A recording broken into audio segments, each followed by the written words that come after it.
Hey everyone, my name is Envy and I was peer pressured into doing BookTube videos.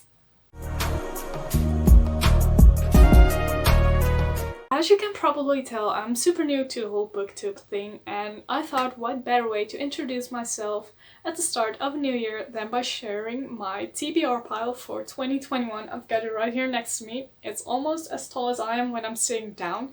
My goal was actually to make it my height, but then it started to topple over at this level and I was like, no, stop. So I usually read about 50 books a year. I have 20 books here and one that is yet to be released, which I will be mentioning. Someone is still playing with fireworks. That's not okay. Sorry, I'm easily distracted. I'm also super nervous. That's not a good thing. Anyway, these are my books. They're still about to topple over, which is why I keep holding them like this. And I'll be introducing these to you, starting with the first one, and I hope this is gonna go well. I even had to practice this because it's so hard to keep this all upright. First book I want to read this year is Gone by Michael Grant. And this is a book I bought 10 years ago for €4. I was never able to find the sequels in the same format, so I checked the other books out of the library, and then the series made me feel really bad. I couldn't handle it emotionally. So I decided to drop the series, and I want to rehome this book actually, but I have this rule for myself that if I want to rehome a book, I have to reread it at least once, so I'm 100% sure that I won't regret rehoming my book.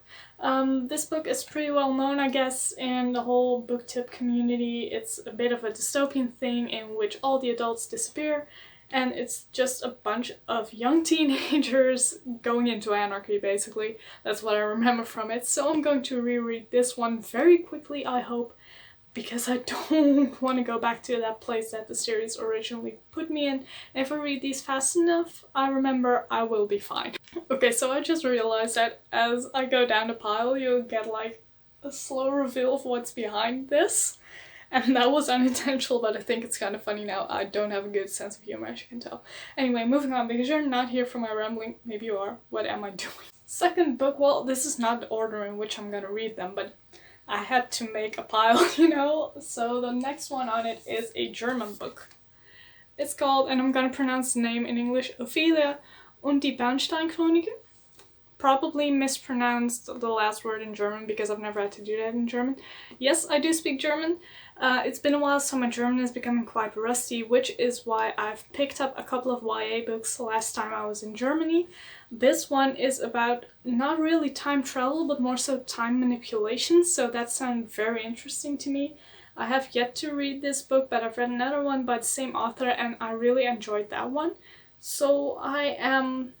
well, I don't have high hopes for it, but I'm looking forward to reading this because YA books are on such a level that I can read in German. So I maintain my German, but I also have quite a lot of fun doing it. So I'm gonna be a bit controversial maybe with the next one. It's Bitter Blue by Kristin. Yes, Kristin Cashore. I know quite a few people love this book back when I attempted to be a book blogger in my younger and more naive days. I only have the last book of this series, which is Bitter Blue, but I was told I would be able to read this one without having read the other two, and that was, in my opinion, a bit of a lie. So this one's also up for rehoming after I've reread it. I don't remember anything about this book except for the fact that I didn't enjoy it as much, which is probably solely because I never read the other two books. I was just dumped with this one. I don't even remember how I got it. So I hope this one will find a loving home sometime in 2021 after I have reread it, and maybe I'll fall in love with it, who knows. I haven't been cheating, but I've actually already read Attachments by Rainbow Rowell. I mean, it's a Monday, that's what I know. Which day is it? It's the 4th. The 4th of January, so I've had some time to do some reading already. And one of the first books I read was Attachments, which is about a guy in IT who has to do some cybersecurity, but he's basically just reading people's emails, and he gets interested in the emails sent between these two friends who work at a newspaper. It's a really cute and fun book. I've been rereading all Rainbow Rowell's books lately because, well, I'll talk about that next. Basically because I found a book of hers which became a bit of an obsession, and because of that obsession my friends told me to go ranting to the internet about books. And that's how we got here. It was the second book actually I read this year already. This is so gonna go wrong before I end this video. Next up is the series that got me into this whole mess, because I read the first book last September. No, I bought it in September. I read it in November because I kept putting it off, and that was stupid, I realize in hindsight. The last book of the series is going to be released just a few days before my birthday, so I'm very much looking forward to that. I have not stopped talking about this series since I started reading it. It is the Simon Snow series by Rainbow Rowell, Carry On and Wayward Son. I will jump at any chance I get to reread these two, and with the third book coming out in July, I will have to reread these in June. Maybe before that too, because I forced one of my friends to start reading the series, and I'm probably gonna read along with her just so I can be annoying the entire time and point out things I love and just message her all the time whenever she gets to one of my favorite parts. I am editing this video and I realized that I was so busy not fangirling over these books that I didn't even tell what they are about. Because if I do tell you what they're about, I'm going off on a tangent and I'll be talking for half an hour just about these books. And that was not the point of this video, but then again, now you don't know what they're about. So I thought, what can I do to actually tell you what these books are about without me going overboard? So I found a really helpful review on Instagram, which I'm gonna read to you to give you an idea about what the Simon Snow series has to offer. And this review, I love it. It says, "Honestly, if you haven't read Carry On by Rainbow Rowell, you're missing out. It's like Harry Potter, but with way more queer rep and significantly less turf," which is important. Very good book, 10 out of 10 would recommend. Oh my god, I honestly, I am a mess when it comes to these books. Then I've got another series I have. Oh, I can't hold these all up in one go, I guess. It's the Magnus Chase series, and the reason why I'm gonna read these all in one go is actually kind of sad, because I bought... This one is the first one, I think. Is it? I don't even know.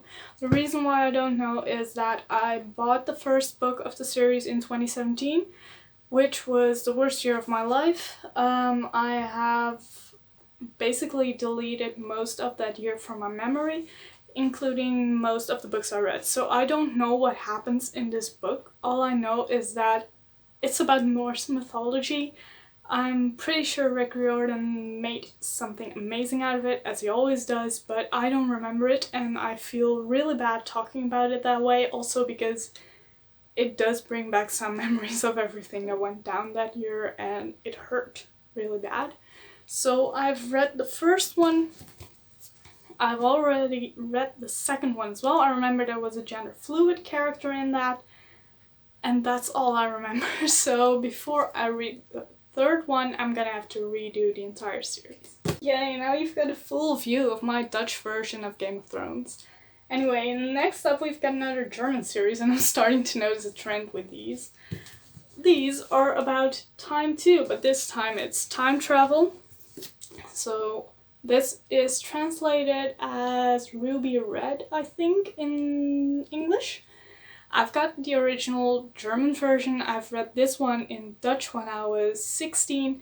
Then I bought this one when I was 21 because I wanted to maintain my German back then as well. And I know that I love these books, but I never remember why. It's another one of those cases of I read it, I loved it, I forgot it. So I'm gonna reread this one, and the other two installments I haven't read yet. So that will be a first. And also first I'm looking forward to, and I'm really glad we're at this point in the video, because this one, specifically this one, is the reason why my TBR kept almost toppling over. There is not much that can go wrong now, but I totally blame this book for all the times I had to catch my TBR that you haven't seen because I'm cutting that out. We're moving on to slightly more serious books now, and most of it is in Dutch. I don't know most of the English titles, if there are any.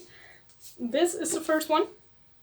I've already read this one and I tried doing a reading vlog of it, which was a tiny bit of a disaster. You will probably see that sometime in the future, and you are welcome to laugh at me because I laughed at me too. Anyway, the book was nothing to laugh at. That I want to make clear, because this is the memoir of a Saudi Arabian woman who was abused by her husband, physically abused, and this book tells the story of how she became an activist and how she's trying to help women who are in a similar situation.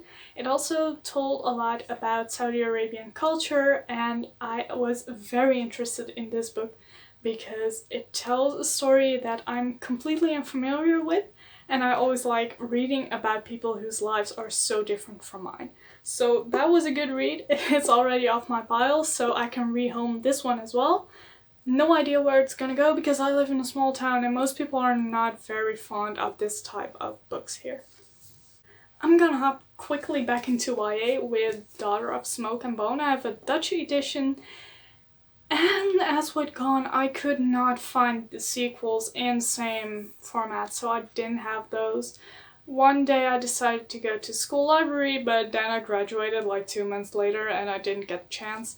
So I don't know how the series ends. There's no point in trying to find copies that match this one now because that was years ago. This book is up for rehoming because I don't remember much about it. I remember it was set in Prague, and I always appreciate when books do not take place in the UK or the US. Nothing against those countries, but the majority of books is set there, and I love it when books don't, so I get to see other parts of the world as well.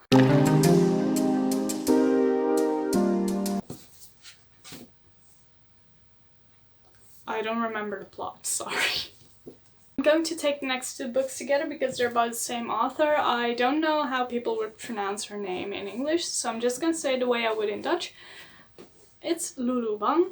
I've got two books of hers here. This one's called Seringendroom in Dutch, and I've got this one, Heldere Maan. I have no idea if they've been translated into English, but these are basically about China, is most of what I know. This one is about a student who studies at the University of Beijing, and she gets involved in some kind of political intrigue. I'm not quite sure about it. The description is quite vague, so when I first read it I thought, okay, student life. But student life is awesome. I miss it because I'm still stuck in my own room in lockdown. I would love to read about it, especially if it's in China, because it's so different from my situation that it's gotta be interesting. And then this one is about two people who meet each other and then, I don't know, but they're polar opposites, the back of the book says. So that's probably gonna be interesting too. Also set in China, and we're gonna see, maybe I should do a reading vlog or something about these, but I don't understand reading vlogs, as in I don't know how to make them or how to make them interesting because I'm boring and my life is boring, but I'll keep that in mind. Now get ready for my awful Spanish. This book by Isabel Allende. It was originally called La Isla Bajo el Mar. Oh god, my Spanish is awful. Anyway, this book is set in the 18th century. It's about slavery, uprising, and the main character gets to travel to New Orleans, to Cuba. Mostly places I've been, so I like that. And we're gonna see what happens in that one as well because I don't know anything about it. And I'm going to rehome it as soon as I'm finished because I really need more space in my room. We are in the home stretch and I need it because I'm running out of storage space on my phone. I did not prepare it as well, as you've probably noticed by now. Anyway, I'm gonna read a book about Labyrinth, which is basically some kind of Da Vinci Code stuff. I do not sound excited, and that's because I don't like these books until I'm reading them. I know that as soon as I'm past the first 100 pages, I'll be absolutely in love with this book, but just getting started is really difficult for me. I've also got another memoir. This one's by a woman from near Ethiopia, not Ethiopia, but one of those tiny countries there. Oh, my African geography it's gone down the drain basically. But she was enlisted as a child soldier, managed to flee to Germany, and I'm also interested in that kind of story because, again, this is not my life, so it's more interesting than anything I could imagine. We actually made it till the end of my pile without completely knocking it over. There's space here now. I can sit. Anyway, the final book I had on my pile is The Book Thief. I have read this one in 2015. I liked it back then, but I never liked it enough to hold on to it. I passed it on to my dad, who didn't like it, and I honestly don't understand why not. But yeah, we're currently looking for a new home for this book after I'm done with it. Yeah, good memories, but not memories I want to hold on to forever. I think I actually filmed the video and didn't give up halfway through. I'm really happy if you made it to this point too, because I put effort into not knocking that pile over. That's the most effort I've put into anything since probably before lockdown. So I hope you liked this video. You know what to do if you did, and maybe I'll see you in another video if I decide to make one. And bye, I'm running out of storage space.